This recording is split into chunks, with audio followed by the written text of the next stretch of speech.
Oi, oi, oi, gente querida. Nesse nosso último dia do ano, falando sobre o Evangelho de Mateus, no capítulo 18, do verso 1 ao verso 5.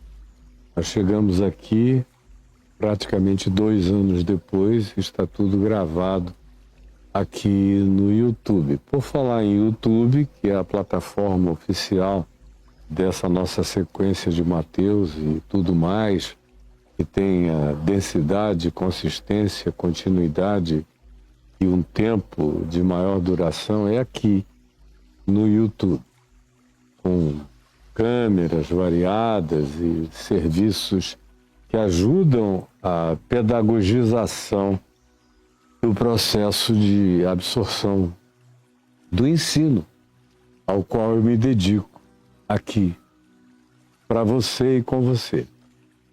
Pois bem, o tema que eu coloquei hoje aí foi: o Evangelho não é para malandro. E não é. E sendo assim, você olha em volta e só vê malandro,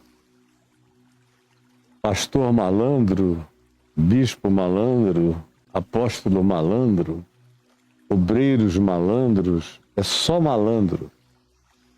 É um covil de Alibabá e os seus 40 ladrões e malandros, 40 vezes 1 milhão, porque a quantidade é absurda de tragédia mundial e de malandragens praticadas em nome de Jesus.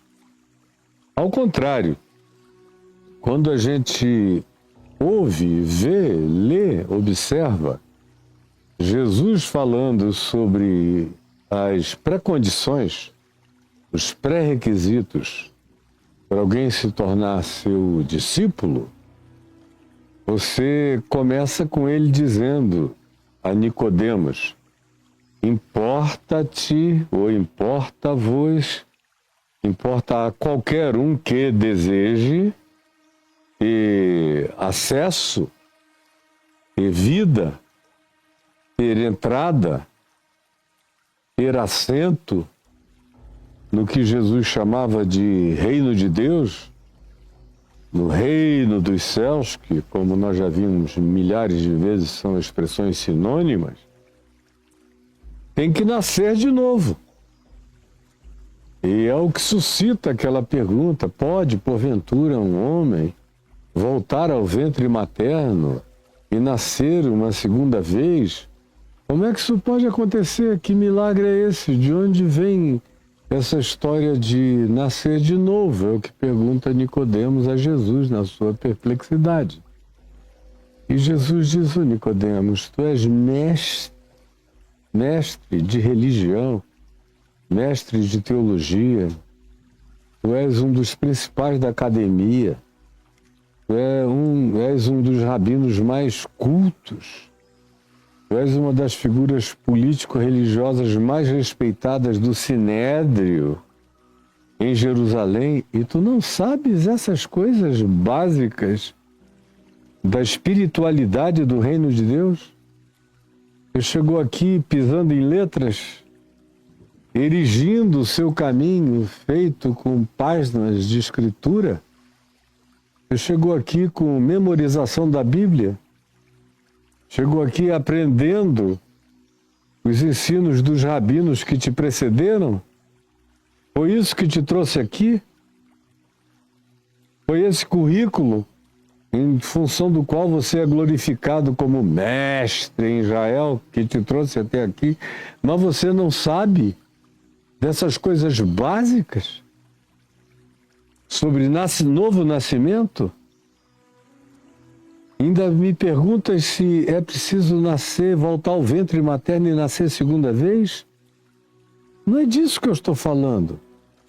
Eu estou falando de uma regeneração, de um regênesis no ser, no coração, de um nascimento no útero do ser. É você, com a idade que você tem, passando por um processo interior de engravidamento da semente, do sêmen de Deus, como diz Pedro na primeira epístola dele, no capítulo 1, ele diz que nós fomos regenerados pelo sêmen da divindade, pelo divino sêmen, pela divina semente. Foi como os tradutores preferiram traduzir a semente, para a gente imaginar sementinha de laranja, mas ele está falando de sêmen, que engravida. E a mesma coisa que Paulo diz, quando escreve aos Gálatas, dizendo: eu esperei que a essa altura Cristo já tivesse se desenvolvido em vocês, mas vocês não conseguem deixar o Evangelho passar de um feto espiritual em vocês. Vocês não deixam Cristo se desenvolver. Não deixam a divina semente ganhar desenvoltura para que Jesus nasça maduro na vida de vocês. E nascer maduro significa que vocês ganharão a maturidade de Cristo, a mentalidade de Cristo, os pensamentos de Cristo, o olhar de Cristo. Vocês viverão num processo de cristificação.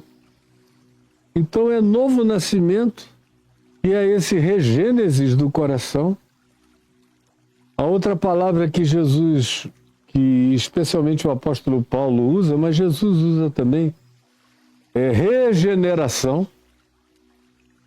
Jesus usa a palavra regeneração aplicada ao contexto escatológico da volta do Filho do Homem e a regeneração planetária. Paulo aplica a ideia de regeneração ao indivíduo, assim como ele fala em 2 Coríntios 4, que se alguém está em Cristo é uma nova criação. As coisas antigas já passaram. Eis que tudo se fez novo. Não tem nada a ver com a necessidade de morrer, reencarnar num ciclo contínuo. É aqui, nessa vida, nesse corpo. Aqui nessa vida, nesse corpo. Meu Deus, eu morro todo dia. E tem dias que eu morro mais profundamente. E eu já renasci muitas vezes. Há quantas vezes eu já renasci? Já fui regenerado. Já sofri regênesis de consciência, de mente, de espiritualidade, de percepção, de decisão, de entrega para um projeto de espiritualidade integral e vivificado em Cristo Jesus. Pessoalmente, eu estou falando sobre isso há muitos anos. Por exemplo, eu tenho um livro, hoje em dia eu vejo o pessoal mais progressista, achando que está inaugurando uma era, falando de religião não, mas espiritualidade sim. Pelo amor de Deus, eu estou falando disso há quase 50 anos, eu tenho livros sobre isso. Um deles se chama Seguir Jesus, um projeto de espiritualidade integral. E aí eu mostro nos evangelhos que Jesus não tem nada a ver com religião, mas com uma outra espiritualidade que os judeus não conheciam e o cristianismo nem chegou perto disso. O cristianismo trocou a espiritualidade de Jesus por doutrina, catequese, rito, batismo, dinheiro e tudo mais que vocês conhecem, eu estou cansado de falar. Mas as palavras usadas para designarem esse estado de estar no corpo, mas deixar as coisas velhas para trás, como Paulo disse, esquecendo as coisas que para trás ficam, eu prossigo para o alvo, para o prêmio da soberana vocação de Deus em Cristo Jesus, o nosso Senhor. É nessa direção que eu estou andando e todos nós devemos estar.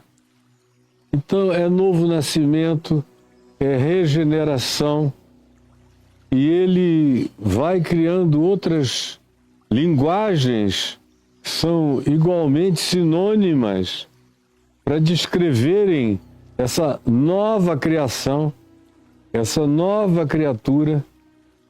E ele usa imagens de criação para aludir a essa transformação espiritual que tem que acontecer em mim, precisa acontecer a todos nós, sem exceção. E aí Paulo, por exemplo, fala associadamente a Gênesis capítulo 1, versos 1 e 2, e disse Deus, haja luz e houve luz. Ele diz em 2 Coríntios 4, que foi o que aconteceu com ele na estrada de Damasco. Ele era como a terra sem forma e vazia, um universo caótico. De repente, no meio da agonia, da caoticidade da existência dele, veio aquela voz na porta de Damasco dizendo, haja luz e houve luz. E ele diz em 2 Coríntios 4, e de trevas resplandeceu luz, que iluminou a glória de Deus resplandecente e manifesta para mim na face de Cristo Jesus. Assim sendo, diz ele, somos nova criatura em Jesus e as coisas antigas já passaram, eis que tudo se fez novo.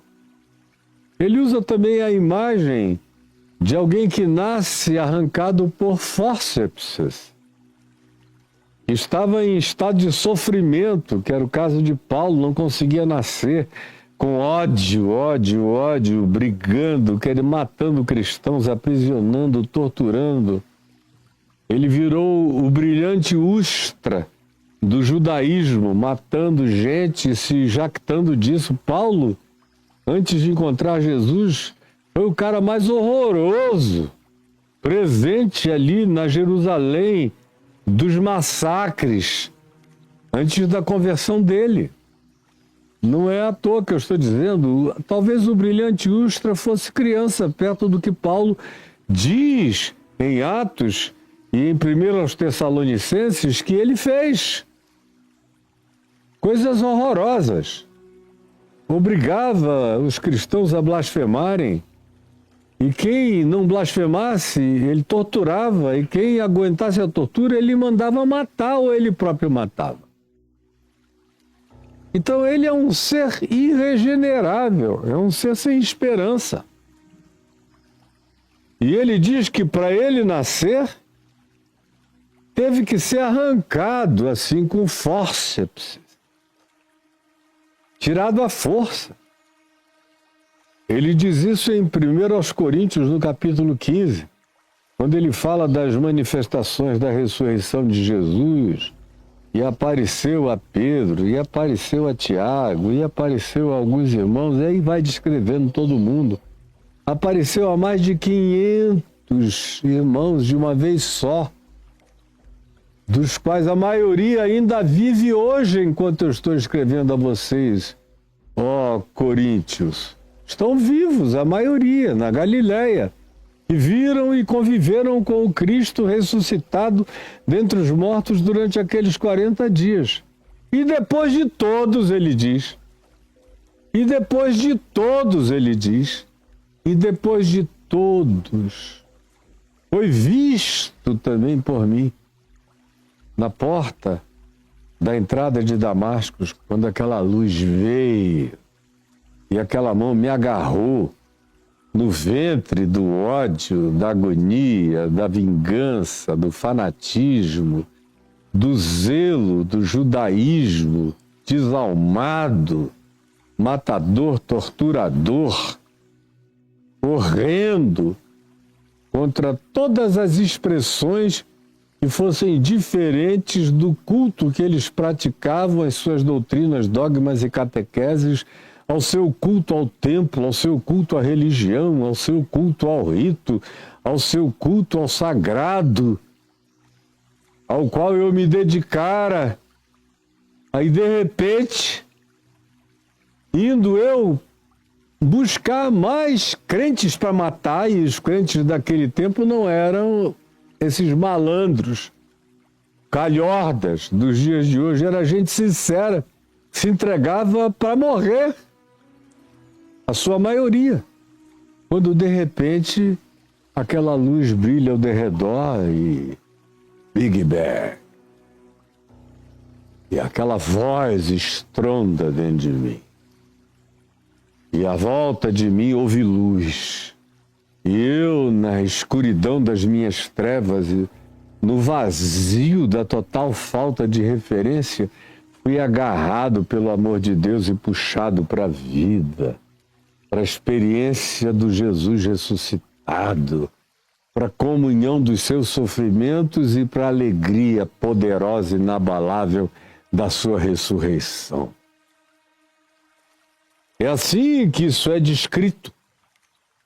As palavras mais candentes, a tal ponto que o assassino se transforma no perseguido, que o matador se transforma no objeto da morte, intencionada por outros, que aquele que só pensava nas tramas da morte, agora só pensa nas estruturações e nas construções da promoção da vida, da graça, do perdão, do reino de Deus, do acolhimento, da produção de uma nova humanidade, de uma nova sociedade, com novas criaturas, com uma nova esperança, com uma nova mente, com um novo espírito, com uma nova atitude, com um novo comportamento, e andando na direção de uma nova Jerusalém, que não era aquela para a qual Paulo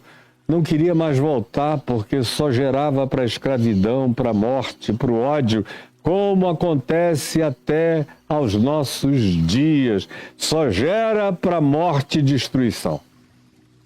E Paulo era o último lugar do mundo para onde ele tinha que ir. Ele só foi lá mais 2 vezes para resolver problemas. E da última vez foi aonde ele conseguiu o seu problema definitivo, que é o encaminhou para a decapitação em Roma.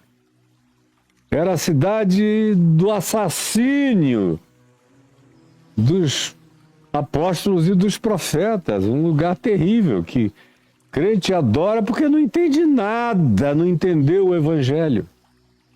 Mas, pois bem, o que é que isso tem a ver com o texto de Mateus 18, de 1 a 5?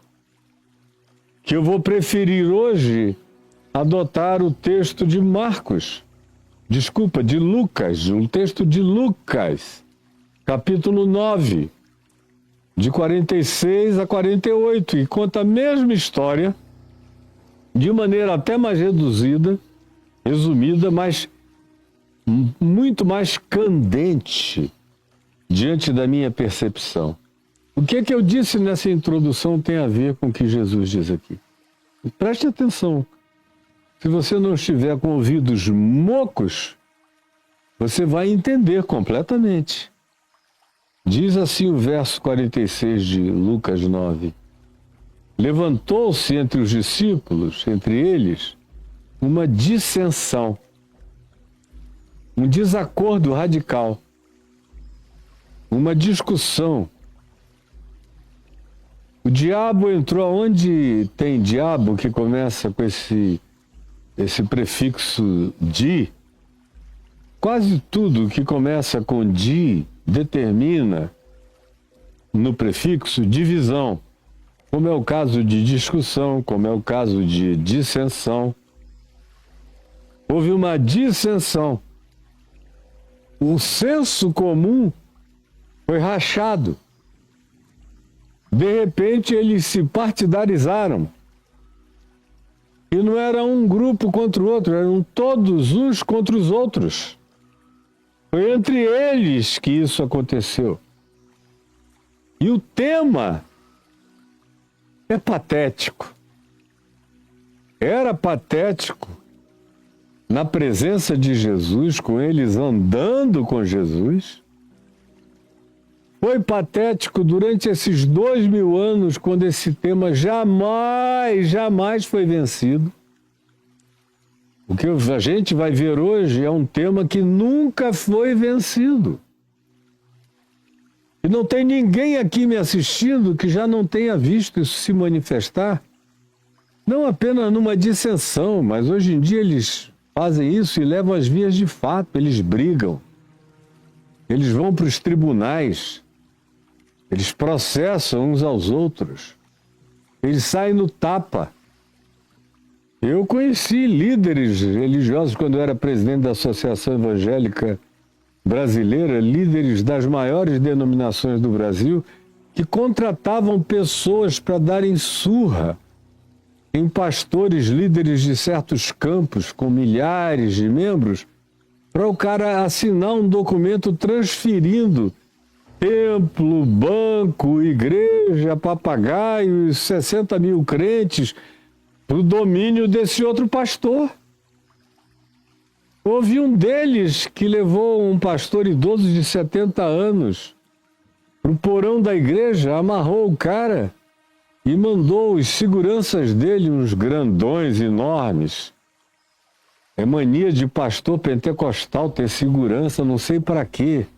Não sei para quê, a não ser que seja por causa do mal que praticam. E aí amarraram o pobre do velho, que já faleceu, e deram-lhe uma surra até ele transferir o campo. Outros tiveram suas famílias ameaçadas. Ou você passa isso para mim porque eu tenho status e tenho tempo de casa maior que você e eu vou ser o líder.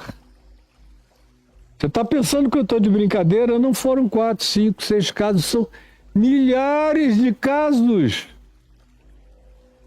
Quando eu me converti em Manaus, há 51 anos atrás, menos de um ano depois, eu já assisti um caso desse, que teve que ter interferência da Polícia Federal. E um dos malandros apanhou tanto ao provocar a Polícia Federal, e naquele tempo não havia os rigorismos da lei, a gente estava no meio da ditadura. Era 1973, a coisa era braba, e ele quis encarar os federais, levou uma surra que saiu fugido da cidade e vendeu a igreja com crente, banco, templo e tudo para uma outra denominação, para a Igreja do Evangelho Quadrangular. E até há pouco tempo atrás esse malandro ainda estava vivo em Minas Gerais. Eu já me converti assistindo essas loucuras. Agora, tenho uma certeza, esses malandros todos estão de fora do reino. Eles vão bater e a porta não se abrirá. Eles vão olhar para cima e dizer: Senhor, Senhor, em teu nome nós pregamos, expulsamos demônios, proclamamos a cura dos doentes, profetizamos, operamos milagres. Mas Jesus lhes diz, eu nunca vos conheci, não sei quem vocês são, nem mais gordos, nem mais magros, nunca vi vocês antes. Como em Lucas 13, se diz que alguns deles vão dizer, tu ensinavas nas nossas ruas, a gente aprendia contigo. E Jesus diz, eu não sei quem vocês só são pessoas que ficam fazendo de conta que ouvem, mas não guardam nada no coração. E se não entrar no coração, não entrou em lugar nenhum que tem importância para Deus. E se não entrar no coração e produzir o novo nascimento, o arrependimento, a regeneração, se vocês não forem batizados pela água, pela consciência metanoica, de mudança de mente, de arrependimento, e não forem transformados e nascerem do Espírito Santo por uma regeneração, pelo selo do Espírito, que é um outro sinônimo para essa regeneração, por essa salvação, que é outra expressão sinônima para essa regeneração. Se isso não acontecer com vocês, vocês não vão entrar em lugar nenhum. Vocês podem ser donos do maior templo do mundo, ficarem milionários enganando o povo em meu nome, mas no meu reino, vocês não veem, vocês não entram, vocês estão fora. E ele disse isso para religiosos infinitamente mais rigorosos do que a soma de toda essa malandragem de hipócritas que nos cercam. Levantou-se, portanto, entre eles, diz o verso 46 de Lucas 9, uma dissensão sobre qual deles seria o maior. Olha que coisa mais ridícula. Pedro, Tiago, João, Bartolomeu, Tadeu, Judas, os 12, discutindo sobre quem deles era o maior. André, Felipe. Cada um se apresenta. Mamãe já até pediu para Jesus, para quando ele voltar, eu ficar de um lado e Tiaguinho do outro, diria João,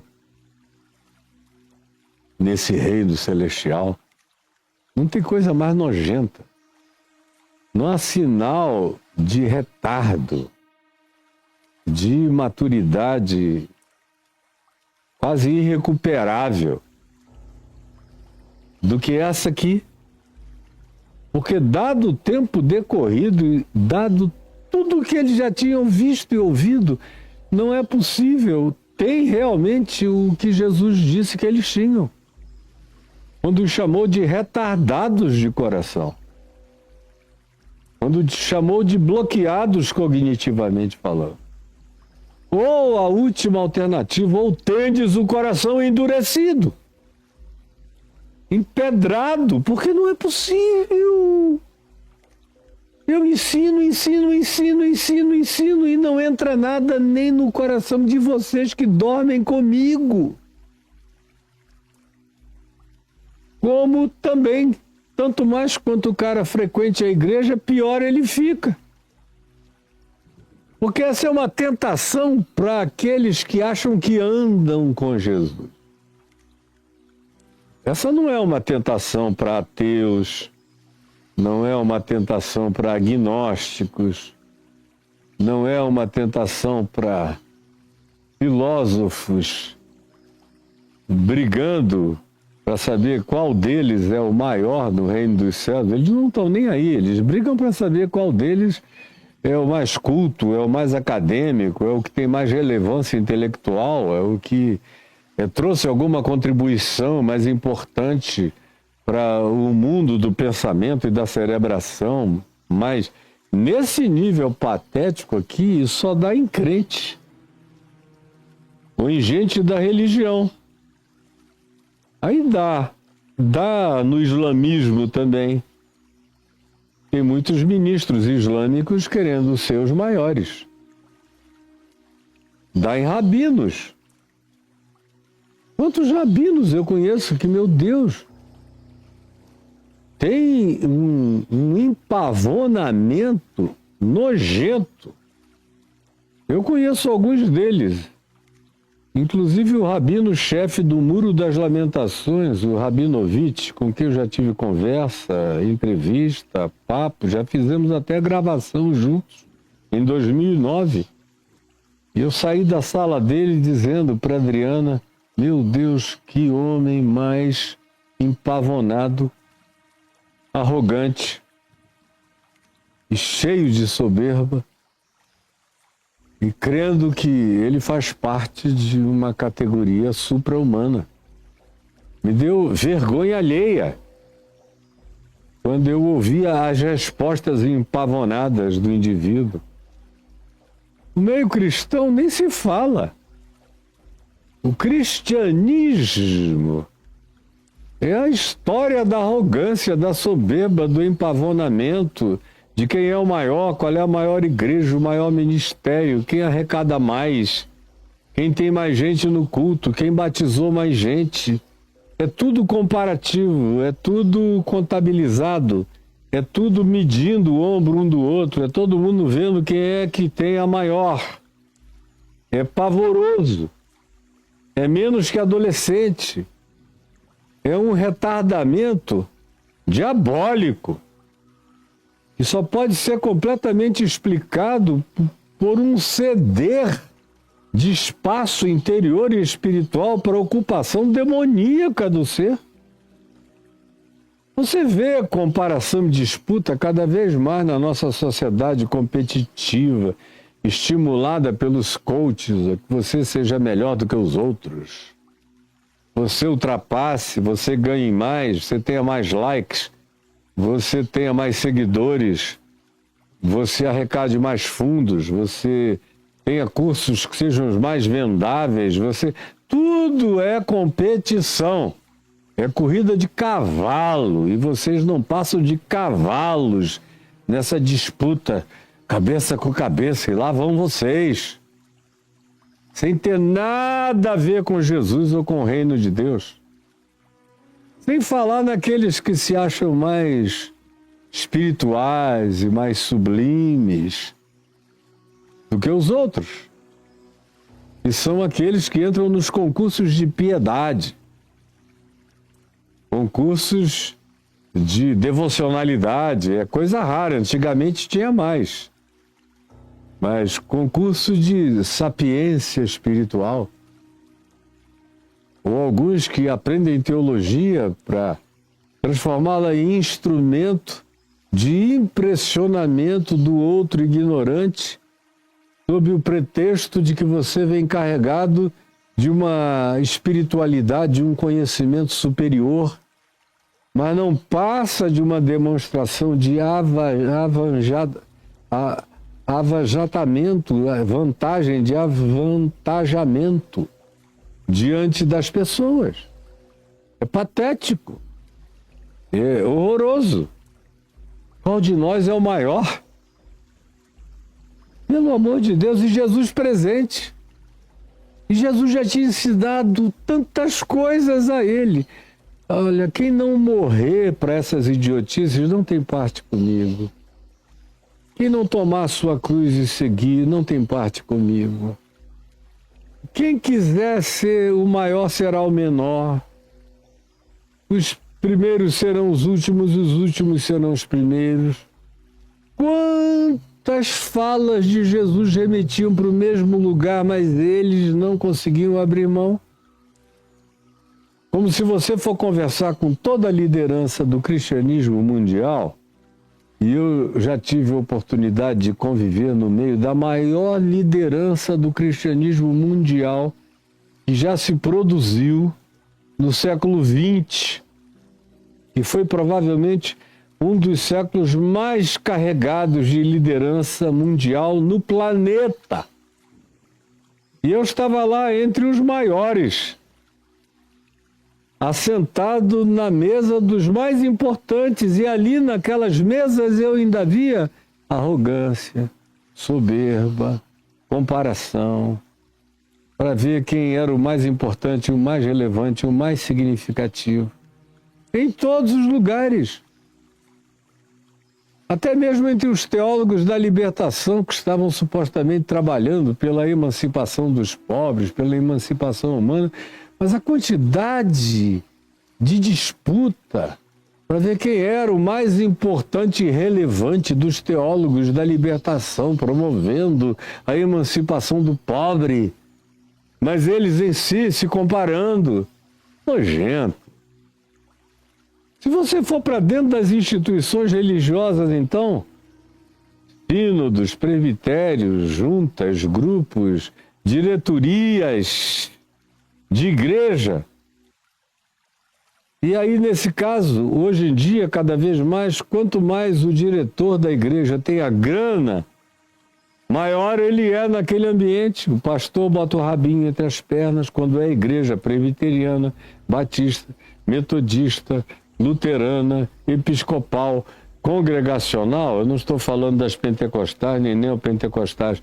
Quanto mais os membros da diretoria tenham grana, eles são medidos pela grana que têm, e eles são maiores de acordo com a conta bancária deles. E o pastor faz de tudo para dizer caramuru, caramuru para esses caras que são os que pagam o salário dele. São os que o pautam. Ou que dizem para ele, essa pauta não, aí ele cala. Como eu conheço centenas assim, covardes, frouxos, diante desses dominadores, desses seres controladores, desses diótrefes, como é o nome do cara que João menciona na sua terceira epístola, que quer controlar tudo na igreja. O nome do cara ainda tem essa sonoridade interessante, diótrefes, é um idiótrefes mesmo. Pois bem, qual deles era o maior? Mas Jesus, sabendo o que se lhes passava no coração. Que vergonha! Você consegue enganar os outros.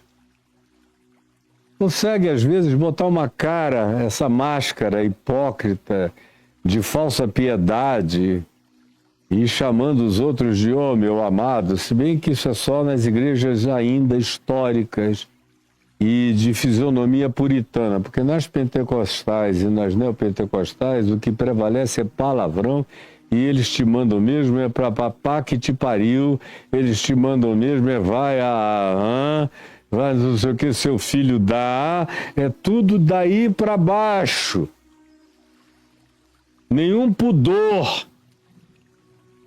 Chegou a um ponto de absoluta desprezabilidade. Quem esses indivíduos são e se tornaram? Agora, eles são assim porque eles não creem em Deus. Esses discípulos aqui criam em Jesus. Eles só eram toscos, ogros, burros, retardados, entupidos, blindados, soldados. Quando eu digo soldado, é com solda mental, para não entender. É o que acontece com eles, mas aqui, entre nós, não. É algo que já descreve os seres infernosos, são filhos do inferno, da maldade. Eu conheço alguns deles que são habitados por demônios, em quem o diabo entrou. E são bispos, apóstolos, líderes, riquíssimos, poderosíssimos, dominadores de grupos inteiros, carregados de espíritos malignos, e vocês não têm discernimento para nada. E eles nem mais em Jesus creem. Eles acham que podem fazer o que quiserem, que não haverá consequências. Eles tratam a Deus, como diz o Salmo em várias ocasiões, como se eu fora igual a eles, diz o Senhor. E acham que como o juízo tarda, é porque não vem.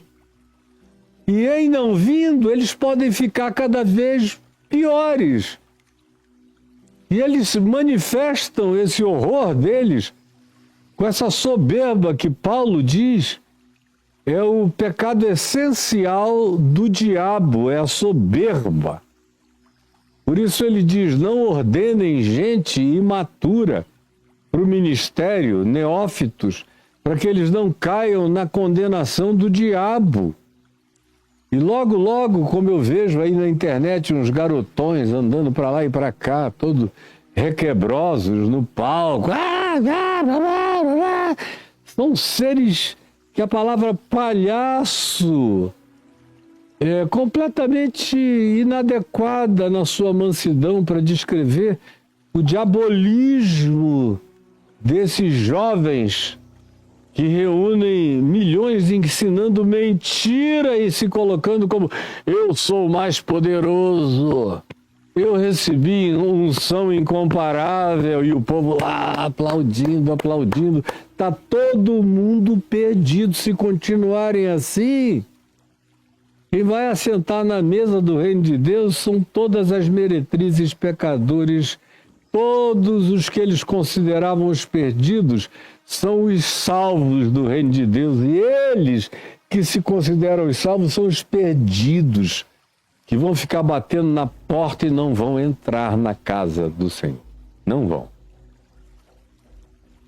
Sabendo Jesus o que se lhes passava no coração daqueles discípulos, imagina o que Jesus vê acontecendo de diabolismo no coração desses líderes religiosos todos. Sabendo da doença, do franqueamento de uma brecha para a entrada de Satanás na alma e no coração deles, porque se tem um assunto que o diabo gosta é esse, quem é o maior? Porque foi o tema da queda de Satanás, foi eu sou o maior,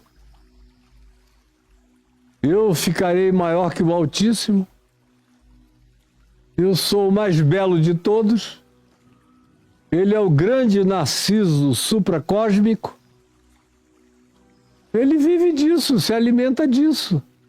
E tantos quantos entre nós assim se tornem são filhos dele, do diabo. Desculpem a franqueza, não dá mais para brincar com outras designações. Sabendo Jesus o que se passava nesse coração, todo cheio de desunião e de dissensão, tomou uma criança e colocou-a junto a si. No texto de Marcos, ele vê uma criança e diz, trazei-me aquela criança. E também no texto de Mateus e de Marcos diz que ele a tomou nos braços. Diz que ele se assentou e botou a criança nos seus braços, no seu colo, com todo carinho. Aí alguém fica perguntando o que essa calhordice deles quererem saber quem era o maior deles, terem o desplante e o despudor de estarem discutindo isso enquanto Jesus vinha andando atrás, sabendo tudo. E de acordo com Mateus, quando Jesus perguntou, eles ficaram assim meio sem graça. Mas acabou que não tiveram como esconder e falaram mesmo. E é quando Jesus pega a criança.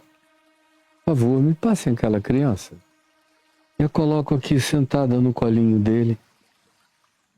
Colocou ela bem junto ao peito dele, junto a si. Bem aqui. E lhes disse a esses apóstolos, que foram os que eles chamaram, lhes disse, porque se até no coração desses caras isso aconteceu, imagina desses aqui, que Jesus não chamou e nem conhece a podridão que os habita. Então Jesus lhes disse, ainda há alguns entre nós que são recuperáveis, embora haja uma grande quantidade que eu olho de longe e me parece que passaram a linha da recuperabilidade. parece que se tornaram aqueles de Hebreus 6, a quem é impossível renovar para arrependimento, porque naturalizaram pisar na cruz de Cristo, desobedecer o Evangelho, fazer o que querem, manipularem o mandamento do amor de Deus, inventarem outras pregações e outras palavras, são criadores de doutrinas infernosas que eles ensinam em nome de Jesus às pessoas. Alguns deles, muitos deles, me parece que passaram do ponto de retorno. Mas aqui ainda havia solução. Sabendo o que lhes passava no coração, tomou uma criança e colocou-a junto a si e lhes disse: quem receber esta criança, a mim me recebe. E quem me recebe, recebe a mim, recebe aquele que me enviou. Olha só. Quem receber esta criança, a mim me recebe. E quem a mim me recebe, recebe aquele que me enviou. Porque aquele que entre vós for o menor de todos, o mais despretensioso, o que não busque os primeiros lugares, os que não se ofereçam para subir nos palcos, os que não fiquem na ponta dos pés para serem vistos na multidão e serem chamados para frente, os que não chegam mandando um sectos preceder, dizendo o reverendo, o pastor, o bispo, o apóstolo, a iminência parda, o vice-deus, o arcanjo da igreja tal está chegando aqui, recebam-no com honra em tapetes vermelhos. Daqui a pouco o Porsche dele para aqui na frente e lá vem eles, aqueles seres patéticos, abjetos, andando em nome de Jesus. E o povo todo aplaudido, pelo amor de Deus, é um negócio que parece não ter cura. Mas vem Jesus e diz: porque aquele que entre vós for o menor de todos, esse aqui é grande para mim. Como ele diz aqui em Lucas, porque aquilo que é considerado elevado entre os homens, preste atenção a mim, aquilo, Jesus disse, que é considerado elevado entre os homens, é abominação diante do meu Pai que está nos céus. Aquilo que é considerado elevado entre os homens. O que você considera elevado? O que é que esses apóstolos do engano consideram elevado? O presidente me convidou, eu estou fazendo parte de um grupo, eu ganhei assento num lugar de importância. Você não sabe quem está frequentando o meu grupo e como se converteu e está dando uma grana para nos sustentar. Você já viu a nossa nova sede? Parece uma Disneylândia de maravilhosa. É só o que dá por aí, para todo lado, e todo mundo aplaudindo. São todos discípulos do Hades, do lugar mais profundo do mundo dos mortos, do Tártaro. Estão mortos e não sabem. Porque aquele que dentre vós for o menor, ou que não busque lugar de preeminência, que apenas seja quem é, que apenas diga o que sabe, que apenas pregue o que experimentou e experimenta e conhece, que somente anuncie aquilo que vive. Esse que não se mede com ninguém, que não quer saber quem ganha mais, quem tem mais poder. Uma das coisas que eu sempre achei patéticas nesse mais de meio século de ministério era ver aqueles pastores que chegavam aqui numa igreja, aqui, essa igreja aqui. Estão aqui, na igreja é essa aqui, ó. Vamos ilustrar com essa pedra aqui. Aí eles estão aqui, ou essa igreja. Aí daqui a um tempo chega um outro pastor e oferece a ele para mudar dessa igreja aqui, que é menor, para uma outra igreja ganhando um salário 10 vezes maior. E aí, como se fosse um negócio que só tem a ver com grana, porque para muitos deles só tem a ver com grana mesmo, eles largam tudo e vão. Querem nem saber do povo, eles largam e vão. Esse tipo de gente me dá náusea. Porque a categoria deles é justamente aquela que Jesus disse que quem busca não encontra. Porque são essas coisas elevadas diante do mundo, são coroas do mundo, são glórias do mundo, são aquelas mesmas que o diabo ofereceu a Jesus quando disse: tudo isso eu te darei se prostrado me adorares. Esse povo se prostra e recebe. Elas são uma abominação diante de Deus. E aqueles que as preferem se tornam abomináveis diante de Deus. Porque aquele que entre vós for o menor de todos, esse é que é grande aos meus olhos.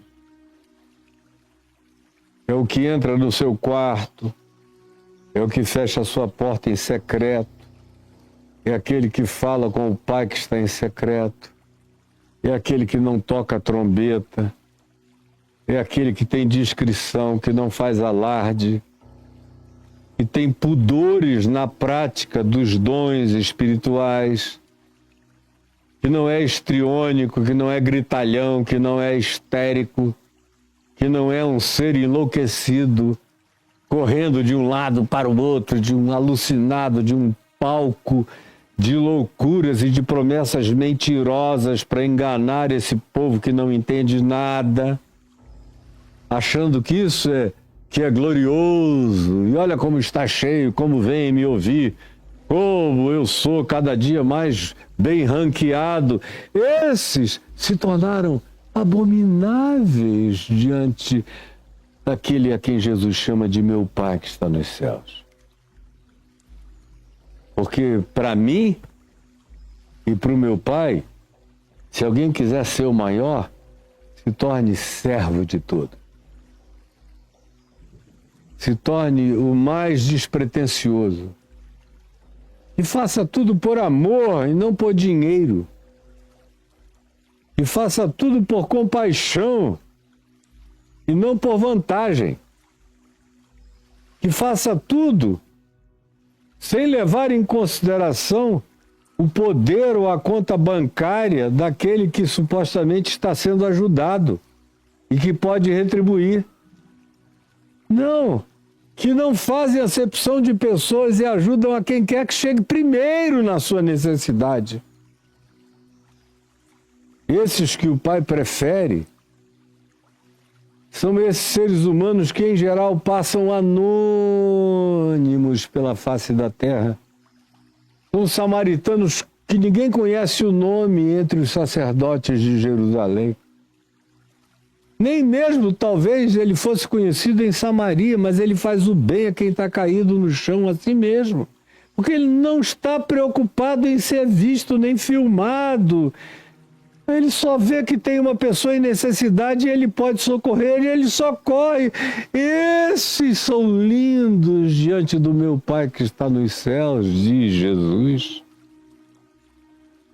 E aí tem uma lei de reciprocidade aqui. Olha só como esse negócio que vocês vivem usando e falando de fulano vai para o céu porque aceitou a Jesus. O que é aceitar Jesus para você? Levantar a mão num culto? Levante a mão agora quem quer aceitar a Jesus como seu Senhor e Salvador e vem aqui à frente. Aí está lá o cara obedecendo um convite persuasivo de um camelô religioso. Aí vem, eles contam, hoje 97 aceitaram a Jesus. Foram lá sem saber nem o que era aquilo. No meio de 100 tem 1 ou 2 ou 3 que entenderam alguma coisa, a maioria não sabe nada, vai embora. E na porta ainda pergunta, escuta, isso não significa que eu tenho que ser batizado não, né? Isso não significa que eu tenho que passar a dar o dízimo não, né? Eu só fui lá porque eu vi muita gente indo e eu fui também, né? Mas você considera que aceitar a Jesus é isso? Tem gente que vai logo perguntando, quando você dá um testemunho singelo de uma pessoa querida, que acolheu com tanta graça o amor de Deus, aí a pessoa ainda tem coragem de, depois de tudo, te perguntar. Escuta, no final de tudo, ele aceitou a Jesus como Senhor e Salvador e você fez uma oração de entrega e de renúncia com ele? Olha, é porque eu sou convertido de verdade. Mas eu já tive na minha juventude muita vontade de pegar um cara desse, trucidar todinho, quebrar osso por osso e deixar desmaiado ou hospitalizado de tanta raiva que dava. Eu digo, não é possível. O cara faz a boa confissão em Cristo Jesus e abre o coração e ele está querendo que eu obrigue a levantar a mão para os céus, para estragar tudo, para transformar tudo num gesto patético e teatral? Quando Jesus diz que recebê-lo é algo muito mais profundo. Olha só o que Jesus diz. Quem receber a esta criancinha que está aqui comigo, quem receber de coração, está me recebendo, está me aceitando. Quem acolhe crianças, quem adota órfãos, quem ajuda pequeninos, quem protege os desfavorecidos, quem acolhe os órfãos e as viúvas nas suas necessidades, quem envia suprimentos, quem provê teto e cobertura, quem ajuda sem saber a milhões de crianças que estão em acampamentos, passando fome, desidratadas e morrendo todo dia. Esses que acolhem essas crianças, Jesus diz, a mim me acolheram.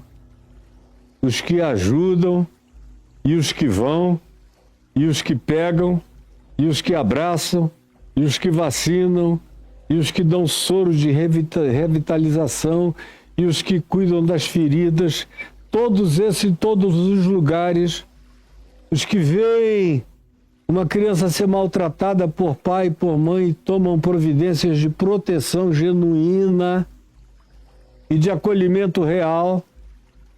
Jesus disse, não eu, Jesus disse, quem faz isso com uma criança está fazendo isso comigo, está me aceitando como Senhor e Salvador. Na sua igreja se faz isso? Outro dia eu vi um pastor dizendo, quer ajudar pobre? Tire primeiro o dízimo e as ofertas aqui da igreja, que são de Deus, Deus é o bolso dele. Que são de Deus, se você quiser gastar dinheiro com o pobre, tire de outro lugar, mas do dízimo e da oferta aqui, que é de Deus, e Deus é o bolso dele, não.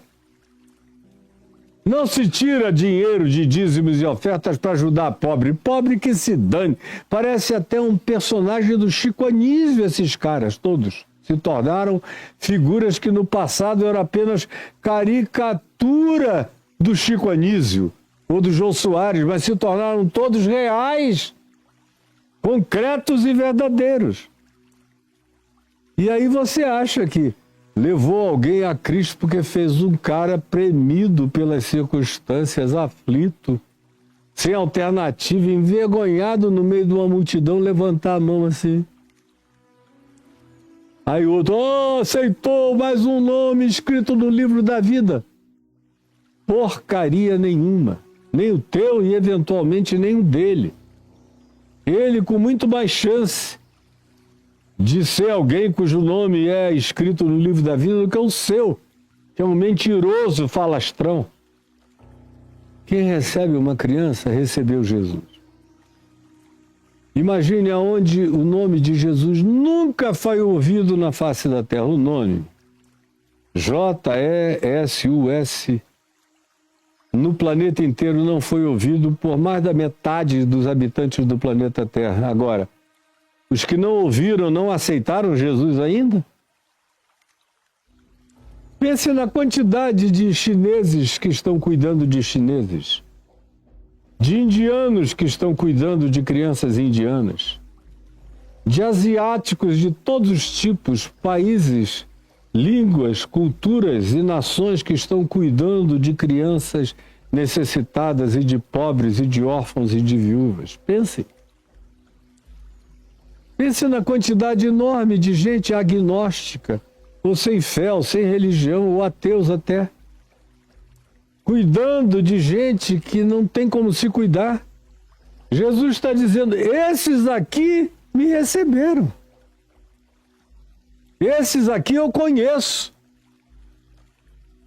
Esses aqui podem olhar para os céus e esperar de mim, porque eles têm parte comigo e eu tenho parte com eles. Mas com vocês, eles vão bater e ficar de fora. Aí ele prossegue nessa lei da reciprocidade, do quem receber em meu nome, a mim me recebe. E toda criança desvalida, todo órfão, toda viúva, todo ser desamparado, não precisa ser entregue a ninguém em nome de Jesus. Em nome de Jesus é só uma força de expressão, porque estar desvalido já está exclusivamente sob o interesse absoluto de Jesus. Todo ser humano, orfanado e desvalido, está sob o interesse absoluto de Jesus. De modo que quem cuida dele, de Jesus cuida, como Jesus disse.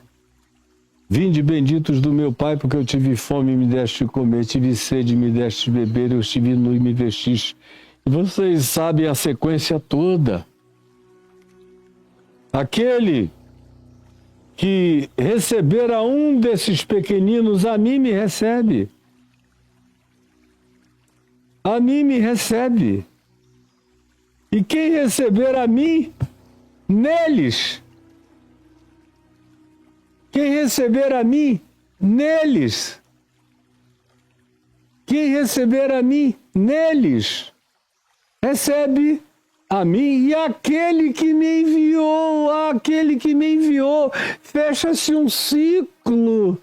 Eu recebo Deus no homem. Eu recebo Deus no órfão. Eu recebo Deus na viúva. Eu recebo Deus no angustiado, no desamparado, no aflito, no suicida, no que não tem esperança para mais nada na existência, no que não tem caminho, no que não tem rumo, no desprezado, no invisibilizado, que eu consiga ver.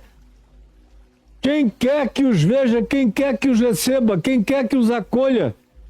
Naquela pauta de Jesus, eu fui preso e tu foste ver-me. Eu estava doente e tu foste visitar-me. Eu era estrangeiro e tu me abrigaste. Está tudo aqui nesse combo da criança. Quem me recebe, o pequeno, o desvalido, o menor. A mim me recebe, quem me recebe a mim, recebe ao meu Pai. De modo que enquanto você está dentro dos templos dizendo só aqui moram os filhos da salvação, como Jesus diz na parábola do joio e do trigo, o campo onde o trigo nasce, tanto quanto onde o joio nasce, não é a igreja. O campo é o mundo, é o planeta, é a sociedade humana, é a civilização humana, aonde tem gente de Deus, mesmo que vocês não reconheçam. E quem são os de Deus? São os que estão acolhendo aqueles a quem Jesus diz que é para acolher. Esses recebem o meu Pai. Mesmo sem teologia nenhuma, sem doutrina nenhuma, sem catequese nenhuma, sem pregação nenhuma, o Evangelho de Jesus não é sobre o que doutrinário, sobre o que dogmático, sobre o que catequético. O Evangelho de Jesus é sobre o que de atitude, o que comportamental, o que de ação, o que de gesto, o quê? De objetivação real e concreta, do estender a mão, de carinho, de cuidado, de acolhimento. Esses entram. Esses o meu pai reconhece. Esse é grande. Esse é grande. E aí o mundo está cheio de gente que você nunca ouviu falar neles, estão em ilhas dos povos. Gente que não sabe cantar uma única música cristã, que nunca ouviu nada dessa cultura ocidental cristã, nem do cristianismo, mas que está fazendo a vontade do Pai que está nos céus. Esses são grandes, anonimamente gigantescos, vistos por principados, potestades e poderes. São esses que vos precedem no reino dos céus. Como Jesus disse, dentre os quais todos os publicanos, pecadores, meretrizes, prostitutas, marginais, invisibilizados, mas que têm mais coração, mais generosidade, mais carinho, mais apego, mais gesto, têm mais braços estendidos e mãos que se apropriam da dor do outro para cuidar dela, colocando no colo. Esses entrarão no reino enquanto vocês vão ficar de fora. E vocês estão aqui, seus diótrefes, discutindo quem é o maior? Que coisa mais patética. Ó Jesus, eu concluo esse ano de 2024 com essa palavra em Mateus, para recomeçá-la no próximo ano. Recomeçá-la. E eu te peço que, de algum modo, para o coração de alguém, de alguns ou de muitos, essa palavra tenha tirado o véu do retardamento da mente, da compreensão. E o Espírito Santo tenha convencido do verdadeiro entendimento do Evangelho de Jesus. É o que eu te imploro que aconteça hoje, como graça de Cristo nascendo no entendimento de milhares e de milhões. Em nome de Jesus. Amém. E amém. Deus te abençoe. Nosso pessoal tiktokiano já saiu. Quero agradecer os 6.000 tiktokianos que estiveram aqui conosco hoje. Deus abençoe vocês.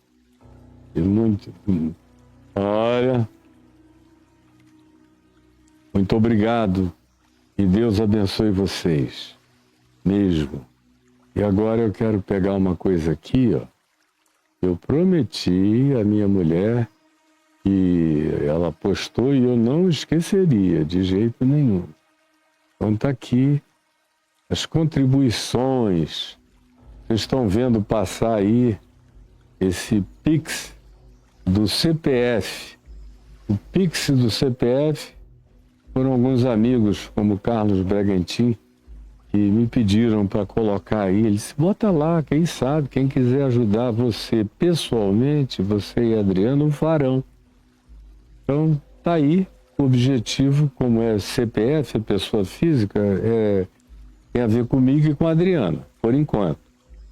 Embora essa não seja a minha prioridade, mas eu tenho que ser sincero, simples e humilde e admitir que nós ainda estamos precisando de socorro. Quando não estivermos mais, estiver tudo zeradinho, eu vou tirar esse Pix daí porque não precisa. E eu quero agradecer ao Hilder. Obrigado, Hilder. A Vanusa está sempre por aqui. A Sueli, obrigado, Suelizinha. Deus te abençoe. A Vanessa, que é bem recorrente aqui com a gente, Deus te abençoe. O Sérgio, muito obrigado, meu amigo, pela sua ajuda que nos foi dada aqui. Eu acho que eu perdi a ordem aqui das coisas. Deixa eu ver. Walter, Walter, como você foi generoso, meu filho. Deus te abençoe. Renato também foi tão gracioso. Deus te abençoe, Renato. E alguns outros amigos, como o Mateus, obrigado, Mateus. O João, o Eduardo, Obrigado, gente boa de Deus, por nos ajudarem. Tem alguns que não botam o nome, então a gente não consegue mencionar, mas a Simone botou o nome dela. Obrigado, Simone. Tão carinhosa.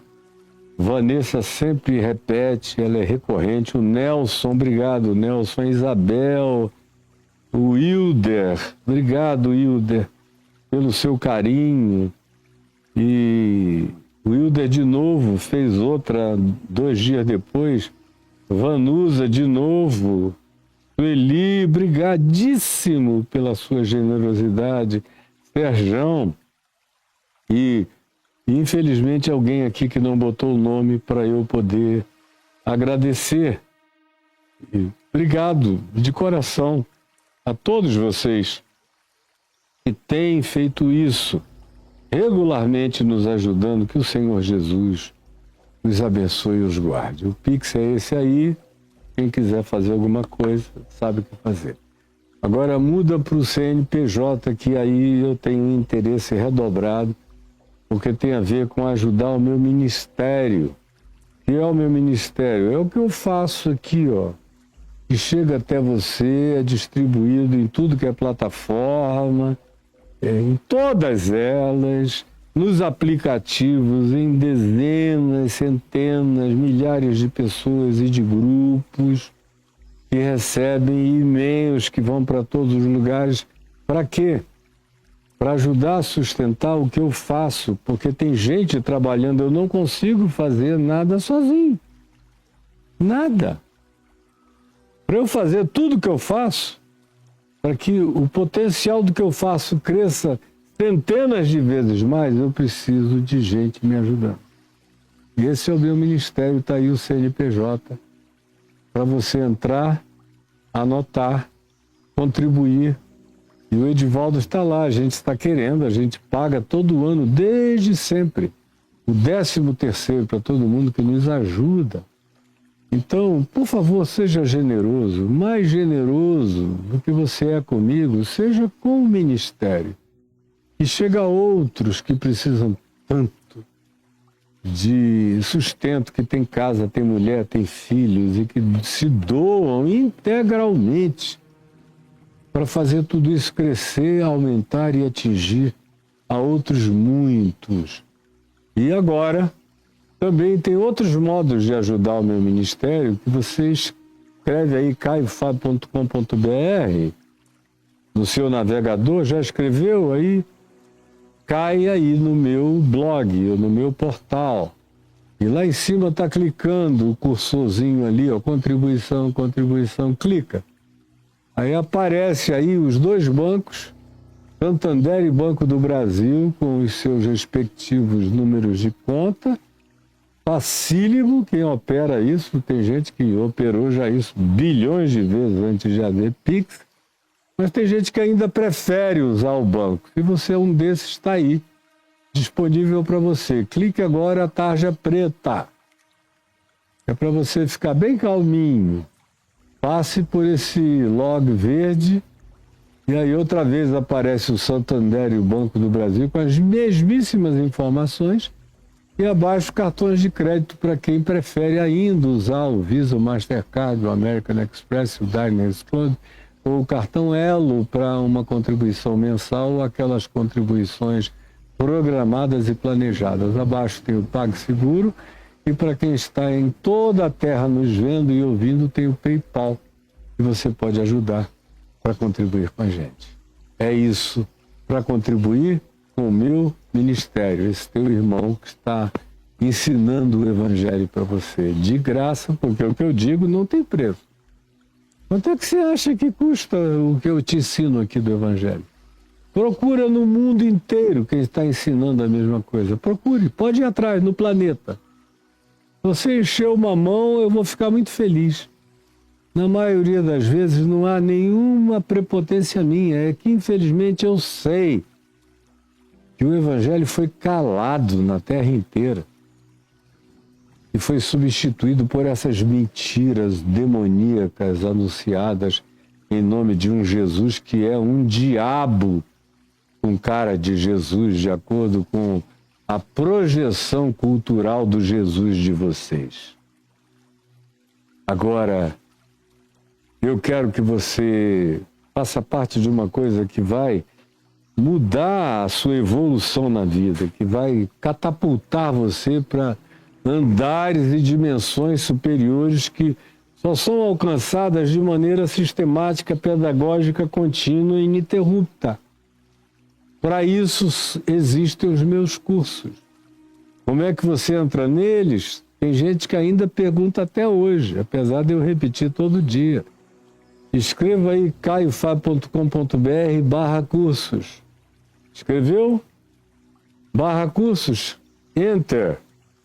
E aí, ó, você já cai em cima do Reconexões, 200 aulas de 10 minutos cada uma, Jesus a chave hermenêutica, para você nunca mais ficar equivocado. Como é que o Deus do Velho Testamento é só pau, cacete, pedrada, morte e genocídio? O Deus do Novo Testamento é amor, ame os vossos inimigos, orai pelos que vos perseguem, é carinho, é perdão, até 70 vezes 7 num dia, é diametralmente oposto. Como é que eu concilio se eu leio de Jesus do mesmo livro? E na primeira parte dele parece ser um Deus antagônico a Cristo Jesus. Na segunda parte, a única coisa que parece com Jesus no Velho Testamento são muitos salmos e os profetas, especialmente Isaías, Jeremias e alguns desses profetas messiânicos que são evangelho puro do que dizem. Mas no mais, parece tudo tão diferente. Como é que eu vou entender isso? Com essa opressão da religião querendo que eu creia na Bíblia de capa a capa. Se eu crer de capa a capa, eu vou ficar esquizofrênico, porque as coisas não batem, não se integram entre elas. Então tá aí, Jesus, a chave hermenêutica para você ficar livre da sua potencial esquizofrenia ou bipolaridade ou doenças de outra natureza. Tem o ativar, que está fazendo diferença na vida de um monte de gente, até porque o acesso é fácil e simples. Do dilúvio ao Apocalipse, gravado em loco, na Turquia, do Monte Ararat até a Grécia, na ilha de Patmos.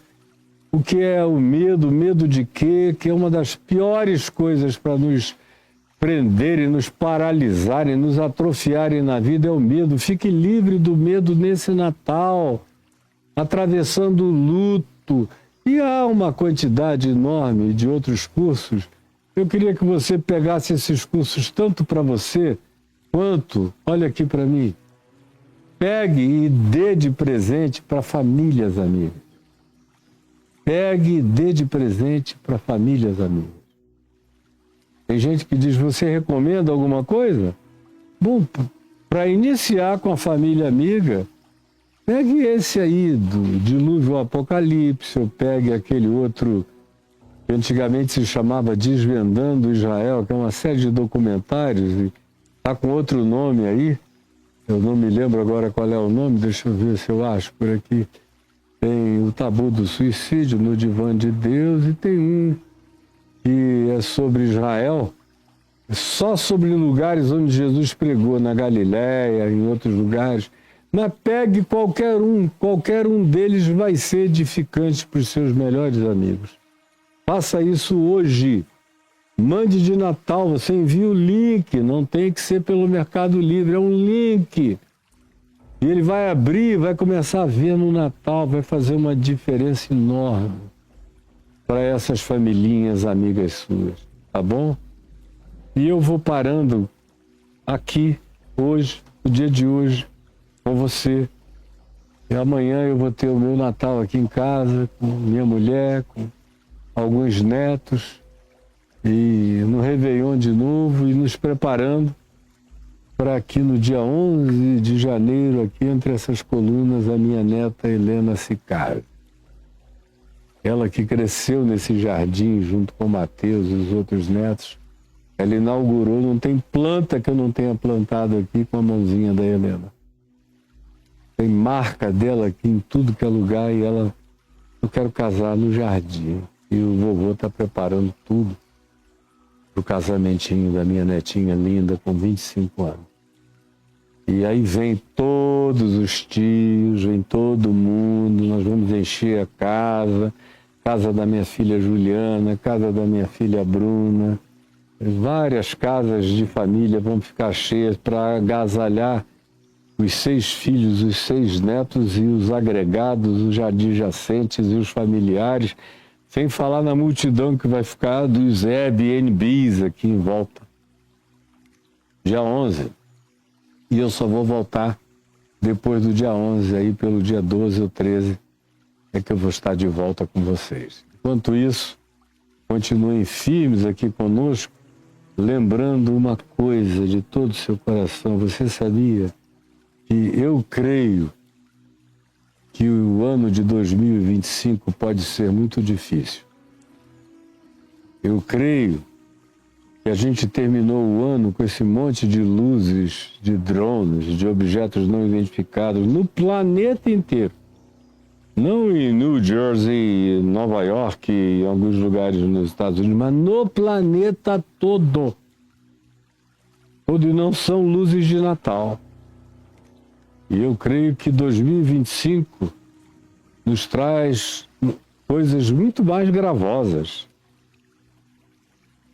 Provavelmente a tendência seja que as guerras recrudesçam, que as alianças entre Putin e Xi Jinping se tornem mais profundas, que a situação em Gaza não melhore.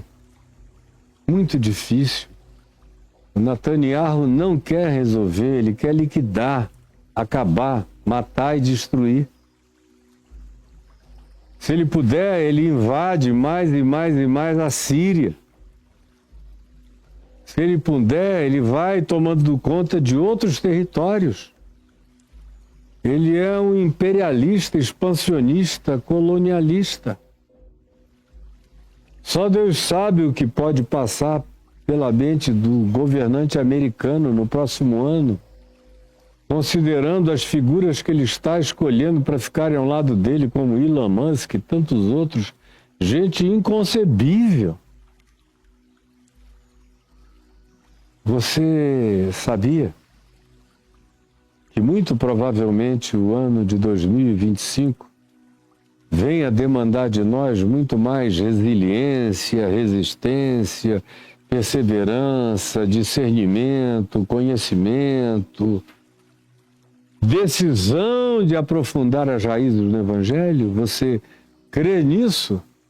É o que eu creio e eu estou preparado para que venha o que vier no Senhor